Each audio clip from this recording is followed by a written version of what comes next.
Assalamualaikum warahmatullahi wabarakatuh. Jadi pada pertemuan sebelumnya dalam mata kuliah Matematika 2 ini telah dilakukan atau dilaksanakan UTS. Dan pada pertemuan kali ini memasuki pertemuan ke-9 yang akan dibahas mengenai fungsi dengan dua peubah terlebih.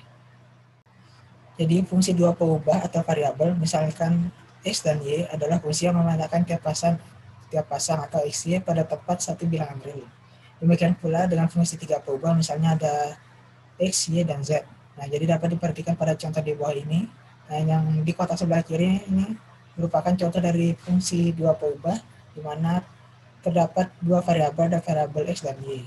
Kemudian yang di kotak kanan ini merupakan fungsi tiga peubah, di mana terdapat tiga variabel, yaitu variabel X, variabel Y, dan variabel Z.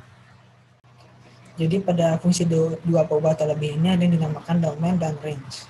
Jadi domain ini merupakan himpunan dari semua pasangan terurut X, Y sehingga fungsi tersebut terdefinisi. Jadi persamaannya ada sebagai berikut ini. Kemudian range, himpunan suatu nilai Z, fungsi itu hanya dengan X dan Y peubah bebas, sedangkan Z ini merupakan peubah tak bebas.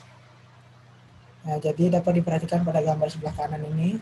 Nah, jadi ini domainnya X, Y. Nah, ini range-nya. Jadi fungsi dari X, Y-nya ini. Jadi range ini bisa juga dikatakan fungsi dari domain ini.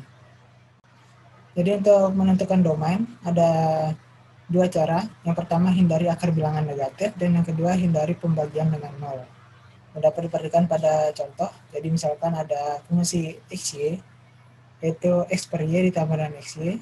Maka coba ditentukan F12, F00 dan arah asal fungsi dari fungsi ini.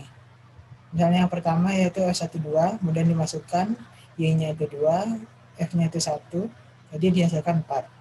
Kemudian yang kedua, ini karena 0, X dan Y-nya 0, maka tidak berdefinisi karena penyebutnya 0.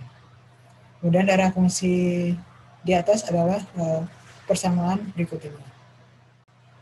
Mari sama-sama kita perhatikan lagi contoh lain dari domain fungsi. Misalnya ada fungsi X, Y, yang memiliki nilai 3x kuadrat tambah x kuadrat. Nah, jadi maka domain dari f x ini adalah seluruh titik di bidang x dan y.